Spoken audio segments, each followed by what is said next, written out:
শেরপুরে বাজার নিয়ন্ত্রণে টাস্ক ফোর্স কমিটির মাধ্যমে বিশেষ মনিটরিং অভিযান পরিচালিত হয়েছে। বৃহস্পতিবার দুপুরে শহরের নয়ানী বাজার এলাকায় পাইকারি বাজারে অভিযান পরিচালনা করা হয়। অভিযানটি পরিচালনা করেন জেলা প্রশাসক ও জেলা ম্যাজিস্ট্রেট তরফদার মাহমুদুর রহমান।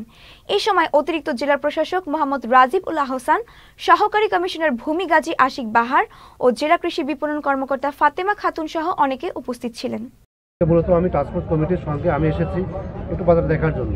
আমাদের যারা সাধারণ মানুষ অনেক সময় এই দ্রব্যমূল্য ঊর্ধ্বগতি অনেক কষ্টে থাকে, বাজার মূল্য নিয়ন্ত্রণ আছে কিনা বা কী অবস্থা, এর বাইরে আমাদের নিষিদ্ধ পলিথিন আছে কিনা, আমাদের মূল্য তালিকা আছে কিনা, আমাদের পাটের বস্তা ইউজ করা হয় কিনা এবং ওজন ঠিক রাখে কিনা, মানুষের সঙ্গে কথা বললাম, যারা দোকানদারের সাথে কথা বললাম, ধারণা নিলাম এবং মানুষকে সচেতন করার জন্য মূলত আজকে আসা।